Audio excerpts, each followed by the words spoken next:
Hi everyone and welcome to this special 1 hour edition of The Crows Show, brought to you by Chemist Warehouse. I'm Mark Bickley. And I'm Alana Smith. As we approach the halfway mark of the season, we take an in-depth look at where the team sits. Also ahead, Rory Sloan feels the heat from some of the club's youngest fans. And we explore a weighty issue of the modern game. In terms of how many times they do a session, it varies between pre-season and in-season.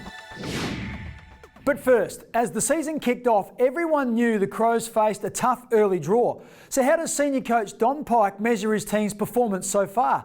And how much more improvement can we expect in the back half of the year? Well, it's been a really even season. You can see that by the ladder at the moment. We've got I think there's one game separates probably third from ninth, so it's a tight year. A lot of good sides out there. From our viewpoint, we've played some really big games, and we played well in some of those games. Some of those games we haven't got the result we wanted, but we've been thereabouts, and it's given us the areas we want to keep working on, improving on, and we're continuing to do that. John, get to the middle, let's go! What do you think, Sloaney? It built, I think it was more the guys just not giving the kicks any flight. They're either trying to kick them too hard, or they're trying to be too safe. Or... I mentioned that about halfway through. Did it improve? Yeah, definitely. Okay, we'll tell them. Just tell them.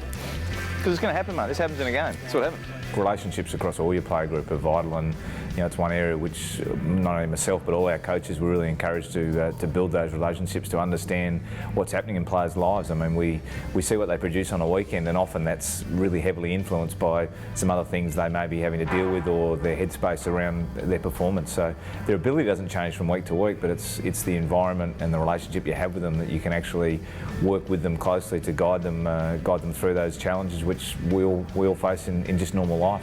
Come on, Greggy, use your numbers, use your hands. Get to a position, Tex, get to a position in your handball. Good. It's a throw. It's nice to go through the list pretty much every week and try and identify some players who maybe I haven't caught up with lately, some guys who might be playing really well and need some positive feedback, some guys who are making progress at SANFL level. I think he's set up to be a good long-term coach, and that's what Adelaide needs at the moment. We've got a mid-season review to undertake, which will give us a feel for what we're doing well, what we need to work on for not only the latter half of this year but also going into next season. And clearly, now having the feet on the ground for 6 to 7 months in the role, got to know the players, the coaches, identify some areas that we want to either tighten up on or keep working on. So that's ongoing, those discussions, and certainly our planning for for the off-season and the pre-season will be better for the fact that I've been in the chair for a period of time. Later in the show, we'll hear from Captain Taylor Walker.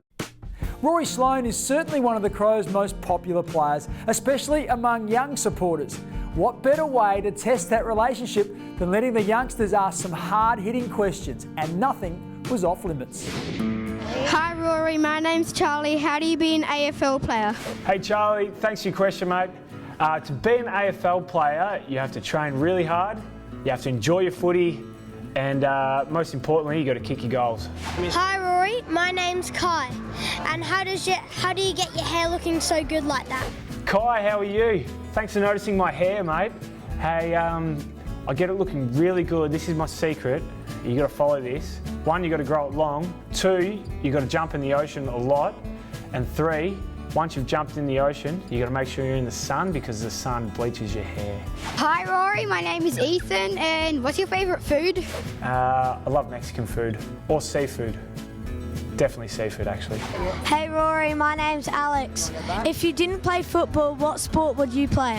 If I didn't play football, what other sports would I play? I do play a few other sports. I love playing tennis, and I love going surfing too. So they're ones I still play every now and then, even though I play footy.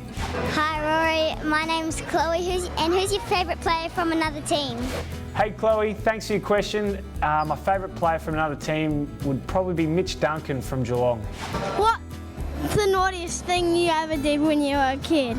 The naughtiest thing I ever did as a kid, I'm not going to tell you, but one of the other things I did as a kid was I had a really bad temper, and because I was so competitive. And I remember I was losing a game of tennis and I ended up smashing my racket around the net post, which, looking back on it, I was probably a spoilt little brat, so that's probably the naughtiest thing.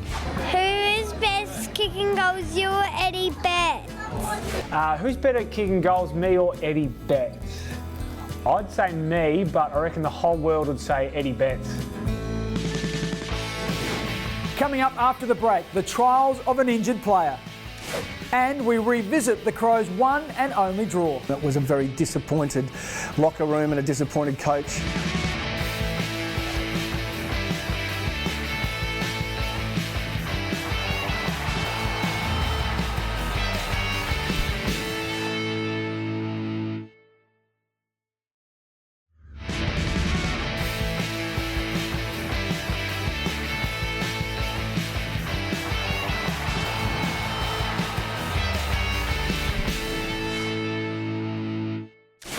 Welcome back. Injured players often face a psychologically testing and physically challenging journey to get back in the team. Rehab can also be a lonely place at times. David McKay hurt his hamstring in round 7 against the Bulldogs, so we thought we'd check on his progress to see what's involved in returning to full fitness. With a hamstring, I guess the key thing is to get back running as quickly as you can. And once you get back running, I was back running within 6 days, so once you do that, you're then able to map out a program. Straight after, you try and ice it pretty regularly for about 48 hours, and then once that sort of settles down, the bleeding settles down, the swelling goes, then you can start getting moving again, and then get some treatment with the physios and really just get it going again and making sure you're accelerating that healing process. It's always frustrating, but I suppose it's about how you bounce back from that. And I was a bit annoyed for a couple of days, and then moved on and try to keep a positive mindset and get back as early as I can. Rehab's not ideal. We don't want to be there, but unfortunately it's part of the game, and I think just having a positive mindset really allows you to get back as soon as you can. I suppose the other thing, you just try and look at the positives in it and use it for what it is, and freshen up the rest of your body while you're in rehab, so that when you do come back, you can get a little bit of an advantage from that. When I walk out of the club after a day in rehab, it's about, have I made progress? Have I improved? Have I, strengthened the area that needs work? And if you do that day after day, you'll get back to where you need to be. Young looks for Westhoff. Brilliant from McKay. That is brilliant, isn't it? To be concentrating like that, to have the courage to be able to fill that hole. I've been really impressed with his game today. Shortly, the Crows take on St Kilda. So let's turn back the clock to one of their earlier clashes, which ended in Adelaide's one and only draw. It was in 1994 at Waverley, and the Saints dominated for much of the game to lead by 6 goals at three-quarter time. But the Crows stormed home to nearly snatch victory. Well, he kicks with precision out of defence. Let's see what he can do kicking for goal. Ben Hart, important kick. He's got it. It's a goal. We had enough character to work ourselves back in the game, and we're confident that it was a game that we could ultimately win. Didn't prove to be so, but I think it was an indication of the ticker that the club had at that time and what was developing at the footy club. Grabbed by Rashudo, the youngster, to full forward. Smart one out with Shanahan. He doubles back, goes off the ground. Through 4 behind.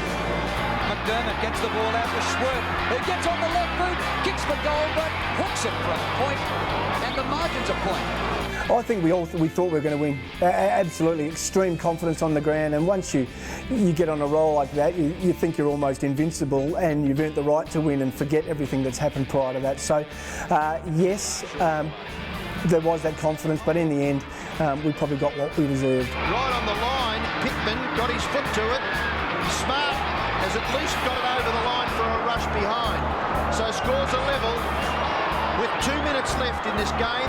I think it was 2 points we gained in the end because Adelaide did have all the momentum, so we hung on pretty well in that last quarter. Well, we haven't had a draw this season. Will this be the first? It looks like it. Wiedemann just inside the line. Back to Jamison. There goes the siren. It's a draw. A draw at Waverley. The first ever between St Kilda and Adelaide. It was a highlight feeling, but at the end of the day, they had all the momentum. We were able to hang on. The Saints led by 6 goals and didn't win. But the Crows came back from nowhere and got 2 points.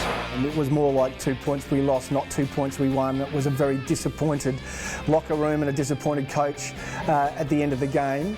I think the suggestion now that they play extra time or go to golden point that's being touted at AFL level at the moment has got great credibility. I think it'd be great for the game to eliminate draws completely. I'd like every game to be extra time and 5 minutes each end and then golden point.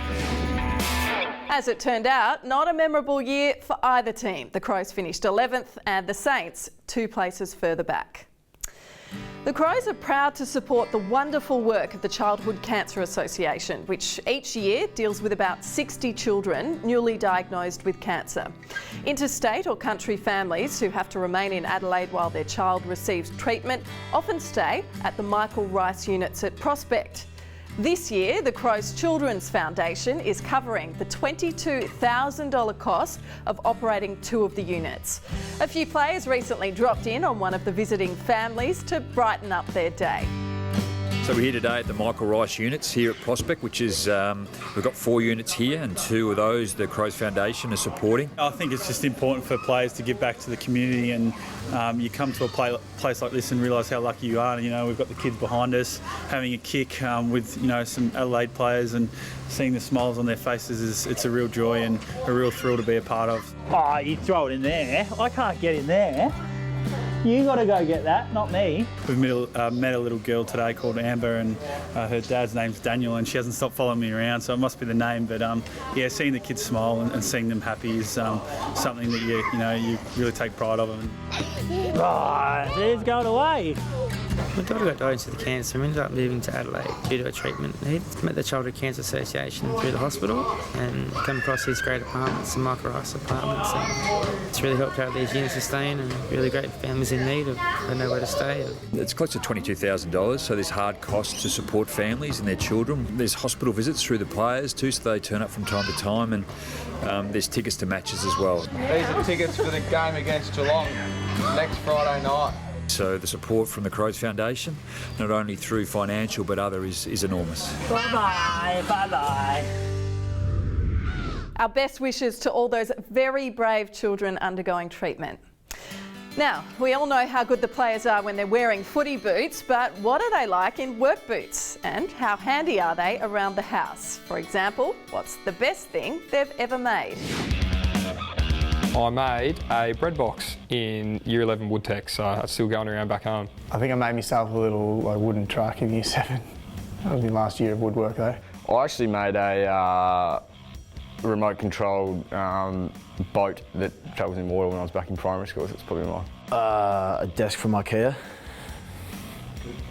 Took me about 5 hours. A lot of do-it-yourself from maybe IKEA or something like that. I've installed a few things at my houses over the years and always gets checked off by Dad when he comes over. Well, I'd love to say a surfboard, but I'm only halfway through it.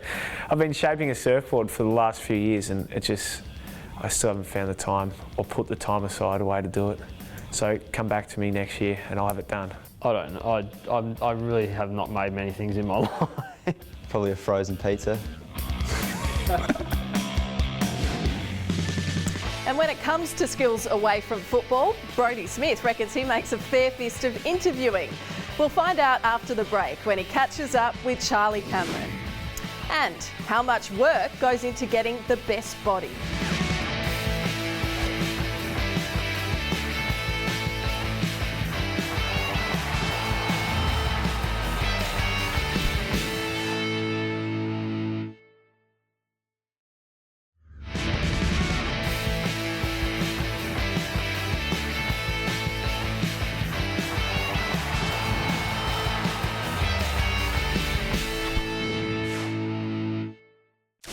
Each week, our roving reporter Brodie Smith tries to find out a little more about one of his teammates. This time, thanks to Aussie Ripper Roasts, it's Charlie Cameron, whose speed, skill and defensive pressure have helped him cement a place in the team.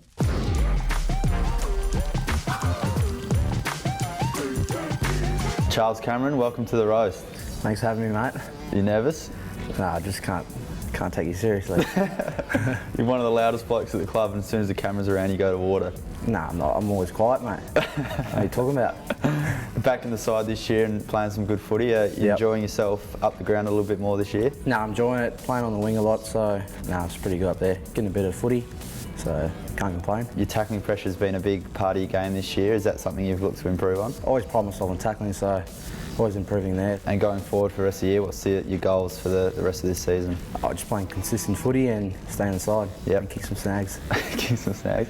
Now, off field, what else do you like to do? A bit of golf at the moment? Yeah, a bit of golf, a bit of practice. So playing at West Lakes with a few boys. So yeah, trying to get my handicap down. So yeah. So run us through your rugby background. I played rugby when I was about 5 till about 18, and then stopped because I moved WA and then started playing AFL over there. You're a big fan of the NBA and a lot of the celebrations that go on there. We saw one last year. Are we going to see any more this year? See what happens. I like this one here, so yeah, don't mind that. Yeah, you do plenty around the club. So. We want to see some game day. See what happens. You got any others for us? I don't know. Do you?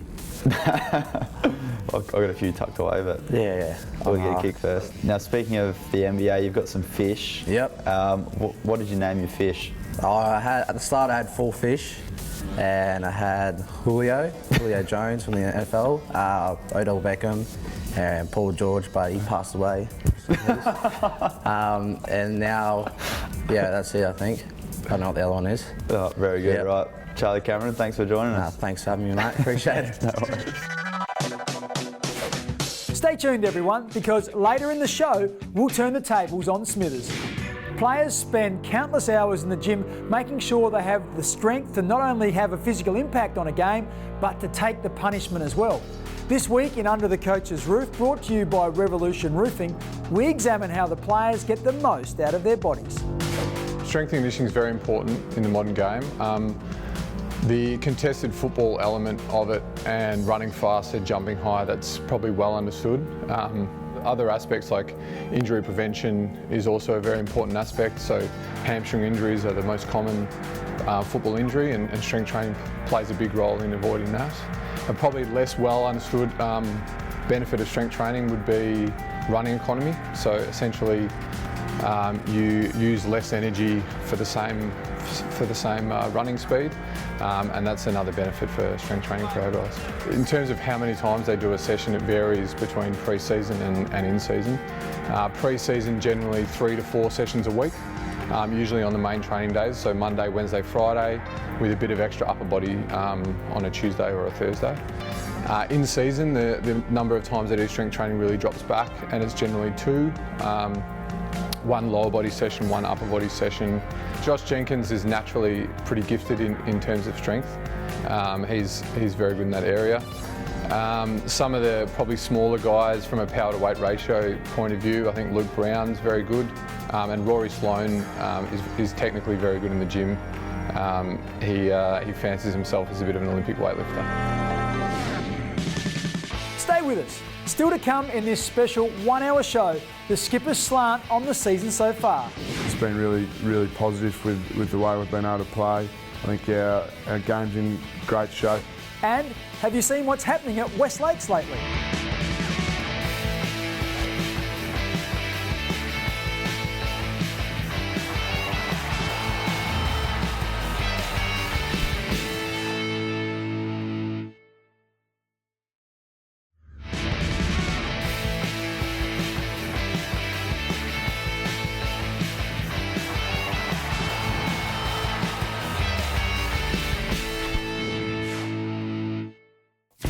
We've already heard from the senior coach about the season so far. Now it's the turn of captain Taylor Walker. How does he weigh up the first half of the year, and what can supporters expect from now on?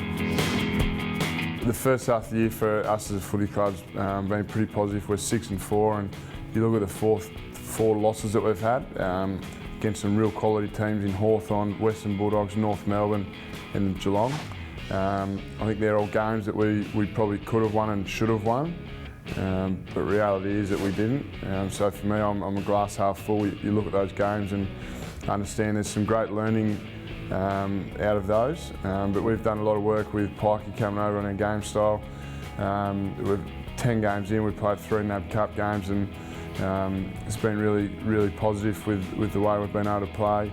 I think our team defence is always evolving, and we're learning things to get better there. And our attack, you look at the scores that we've put up with inside 50s and things like that. So I think our game's in great shape as a footy club, and we've had players come in, young guys come in and play their role. You've seen development of guys like Charlie Cameron, Wayne Malera's coming in and playing some consistent footy. Sends it sky high to Jenkins. Oh, he got him. He was in the right spot. He had Haynes exactly where he wanted. Still might end in a goal for the Crows. Miller puts the finishing touches on.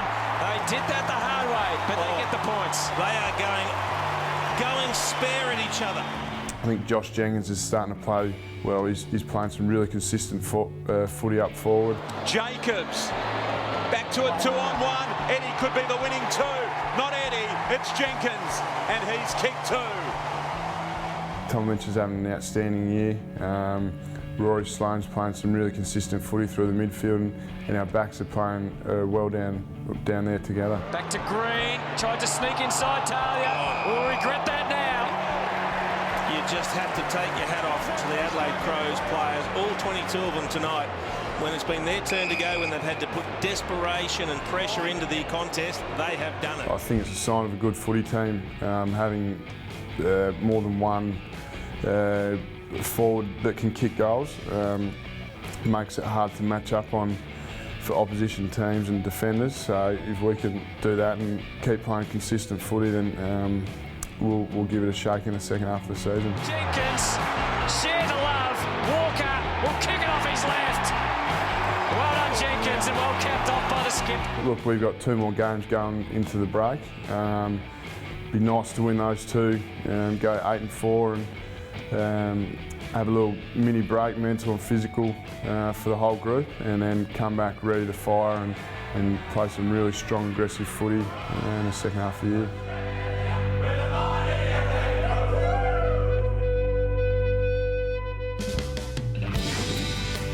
So we've listened to what the captain and the coach have to say. But what about the fans? They've experienced both delight and disappointment with a start that was never going to be easy. Well, the boys have been really exciting in some of the football that they've played, so that's been great.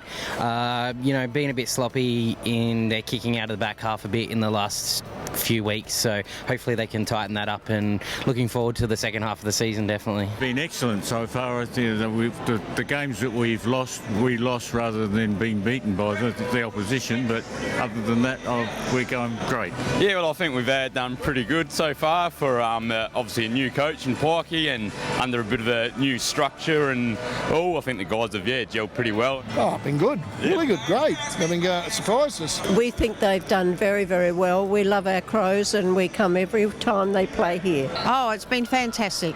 The atmosphere is great, and we've got the best seats in the house. I'm reasonably happy. Like, most people would have written us off saying we're going to do pretty bad with a hard draw. I think where we are, half and half, it's good.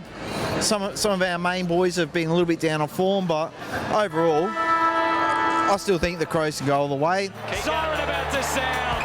He'll run it down. And the Crows get it done. What a win. What a game of football. Our best game would have been our Sydney win, definitely. It's a fantastic game, like a final, excellent atmosphere, and a close game, and winning, beating a top team, so it was fantastic. Probably the Hawthorn game, even though we lost, because it was just such a spectacular game, and we were in it right until the end, and they just played really well against a really quality opposition, so that was great. Well, everyone can take a breather in a couple of weeks for the mid-season bye. But now, as we count down to the Saints clash, we'll focus on a young South Australian who's establishing his career with St Kilda. Luke Dunston was recruited from Woodville West Torrens in the 2013 National Draft and earned a Rising Star nomination in his very first AFL game. He wears the number 7 Guernsey of former champion Lenny Hayes, so he certainly has big shoes to fill. He's pumped it hard, he's pumped it long, he's kicked the goal, Lenny Hayes. Lenny's obviously a champion of the game, and not just at this club but throughout the whole AFL, so to play with him for a year is obviously yeah, pretty amazing. It's something I hold close to me forever, so it was good. Yeah, g'day Luke. Alan Richardson, coach of the St Kilda Footy Club, mate. G'day mate, how are you? Yeah, very good, mate. Look, and all the better for having the opportunity to ring you and welcome you to our footy club. I wasn't really too sure before the draft where I was going to go, if I was going to go at all. So yeah, I was pretty excited to get drafted in the first place. So yeah, it was just excitement. But yeah, it didn't really sink in until probably the next day.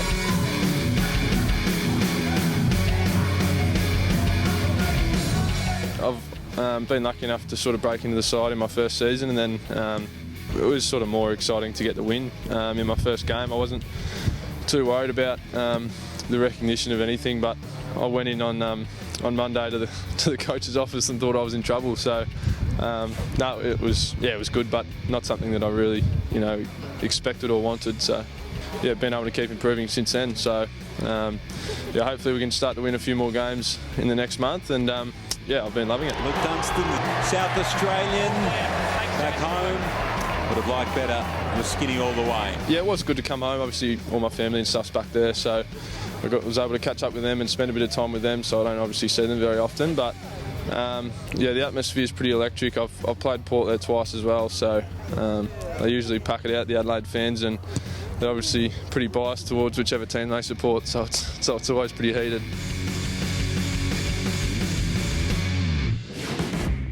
Crows fans who haven't ventured to West Lakes this year wouldn't recognise Max Bashir Reserve. The former training facility cum car park is being transformed into a housing estate. CEO Andrew Fagan brings us up to date with what's happening. There's been a lot of change over the last few months, and anyone visiting the precinct out here at West Lakes will see that the development started out on Max Bashir Reserve. Just a bit of background so people will know that Sandful own the land on which we reside. We've got a long-term lease here, but they've sold off the blocks of land in and around the precinct, which has enabled stage 1 to start on Max Bashir Reserve, and over the next 10 to 15 years we'll see that continue in and around both our facility and footy park. Historically, we've enjoyed both Max Bashir Reserve and footy park as the core training fields.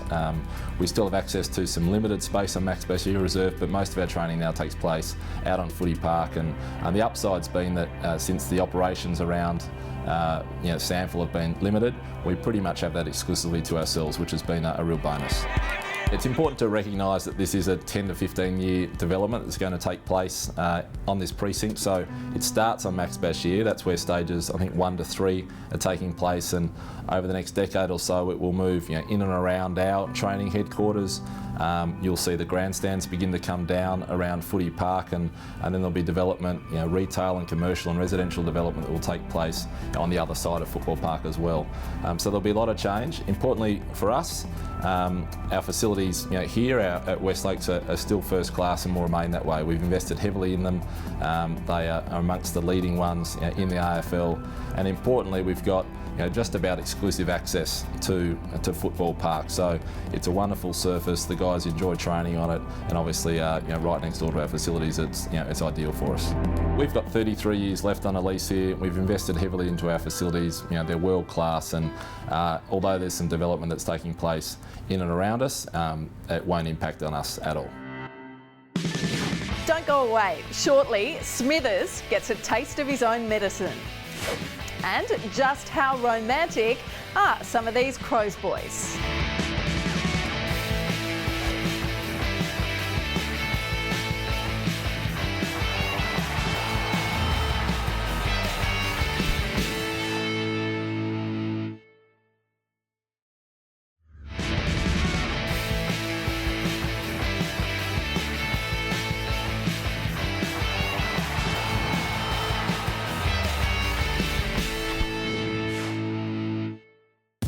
Welcome back. In this extra special Ripper Roast, we put the spotlight on Brodie Smith.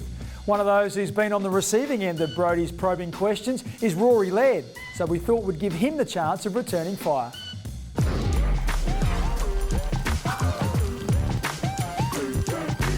Hi Brodie, tables have turned. This time it's my turn to host the Ripper Roast. Welcome. Thanks for having me on my own show. We'll start with footy. Let the fans know how your footy's going. I know you signed a lucrative deal recently. You and Dan Talia. I wouldn't say lucrative because, as you mentioned, Daniel Talia took all the cash for these 4 or 5 years, whatever it was. But no, happy to get a new deal and stay at the club a little longer. Fortunate for the rest, but we'll keep going. So people externally are saying that you're the barometer of our team, which I question personally, but seems to be when you play well that we sort of play well. What are your thoughts on that, Brody? No, it's probably the opposite. I think when the team plays well, I'm able to get involved in attack and get a bit of the footy. So, you know, if we're moving the ball well, it's easier to get involved, as you would know, and you're down there mopping up the crumbs under Talia's feet. So, yeah, I wouldn't say that I'm the barometer, but yeah, I just like to get involved when we're moving the ball nicely. Very well answered. Other hobbies? I know you're a golf fan. Last time we played golf together, I think I bet you. So you've been playing a bit, or? I've been playing a bit, and I got the chocolates last time. I had a really poor game with you, but I've been playing at Westlakes a little bit. So I've just handed in my last card and waiting on a handicap. So that's pretty exciting. Great, really good to hear. On to the girlfriend front. I hear you're recently taken off the market. Rumours have it that marriage is on the cards relatively early. How's it all going? I wouldn't look that far ahead, Rory, but yeah, it's going really well, so really enjoying it. Happy? Yeah, very happy. Yeah, great. You seem like a really nice girl. In saying that, I don't really see you too much anymore either, so I assume that it's going pretty well. Yeah, well, we were besties, but then she's sort of come in and taken over, so I like her a lot more than I like you now, and just that's how it goes, Rory, unfortunately. Well, the next question I did have was, who was your best friend at the club?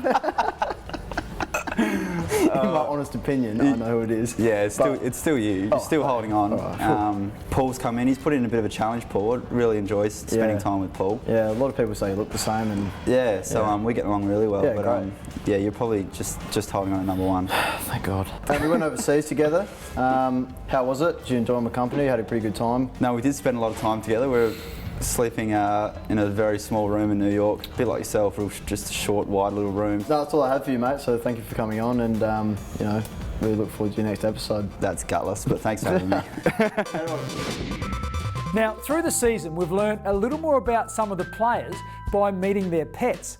Big Sam Jacobs introduces us to his furry friends while reflecting on the enormous workload he's had to shoulder this year. I'm obviously a massive dog person. As you can tell, I've got 2, so they keep me pretty busy. You know, I love looking after the house, but these dogs obviously make it a challenge with their digging and their running around. So, but they're beautiful boys, and I love having them. Come here, sit down, sit. Good boy. They're Finnish Lappoons. They're obviously a pretty new breed. They're very big in Victoria. So when I was at Carlton, Brad Fisher had 2 of them, and I just fell in love with their temperament.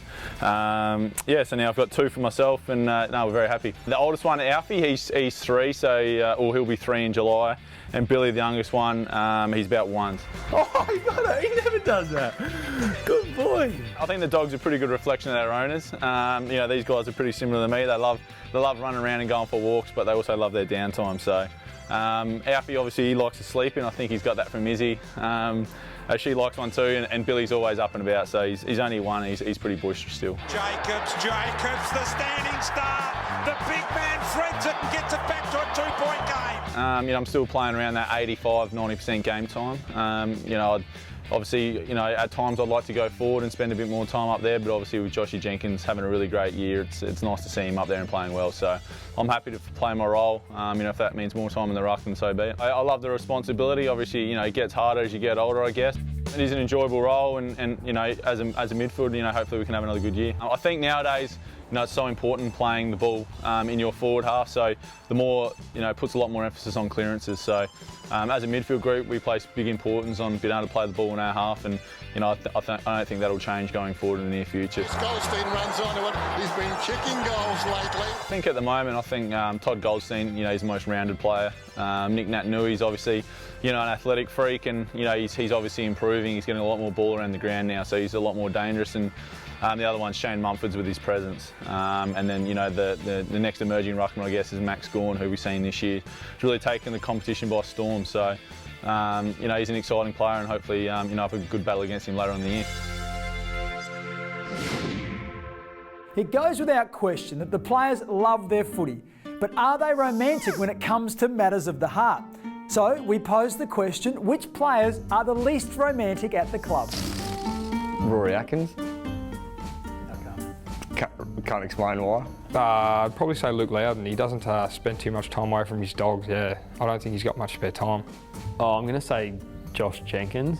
I don't really know why. I just think he would be pretty unromantic. Probably Eddie Betts. Brodie Smith, because he's a pest. Just in general, got no idea.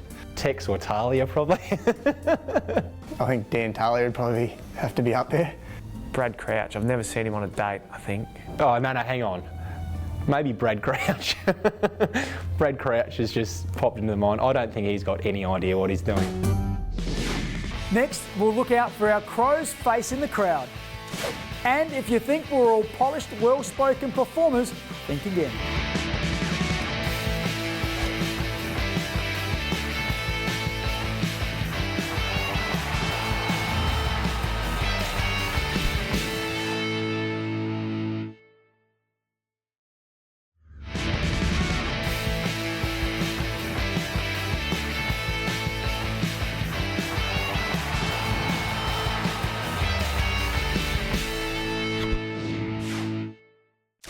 As you can probably imagine, the editors make us look and sound our best each week. I'm told no one was off limits when they were looking for some of the funnier moments during the recording of the Crow Show's second year. The on button's just here. I'm looking at the black screen. That just about wraps up the show. Next week, no, I had nothing on the... What? And I'm Alana... that's good. Yeah, that's stuff. Alana. Oh, PB, one of the living legends. The money that we're raising is going towards the autism school here, and it's going to be the only How funny is this video about? Yeah, mate, I've seen it. How good's the club website? It's got everything on there.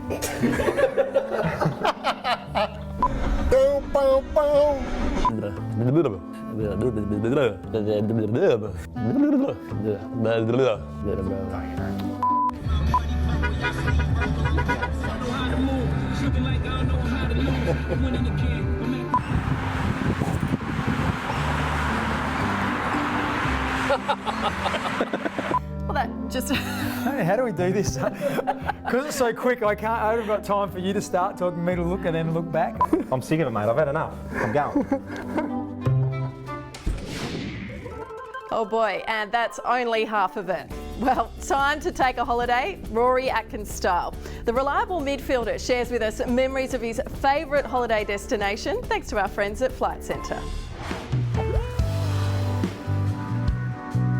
My favourite holiday destination is Hong Kong.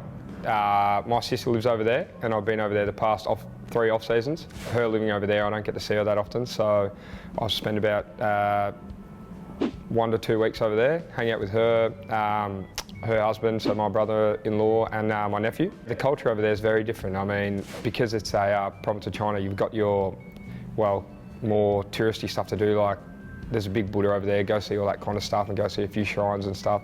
And then also you've got your more western side with well, bars and restaurants and all that kind of stuff, so there's a very good mix. The next place I'd like to go would probably be the States. A few of the boys have been over there and I like my sport, so I'd like to head there.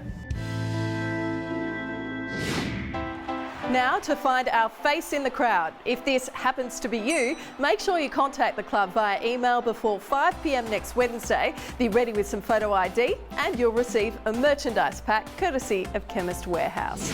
And a reminder that you can join Crows legends Tony Modra and Peter Caven on an epic 10-day USA adventure, taking in the best sporting matches including NFL and NHL, as well as facility tours. If you're interested, contact Phil Harper at the email address on your screen. Looking ahead now to next week and our clash with the Eagles. Yes, Tyson Edwards will remember when the two clubs squared off in the 06 preliminary final. John Cobb kicks it to Bock and Bock marks in the pocket. That wraps up this special 1-hour edition of The Crow Show, brought to you by Chemist Warehouse. Thanks for your company, and we look forward to you joining us again next Sunday. That'll be at our regular time slot of 11:30 on 7. Bye for now. Go the Crows.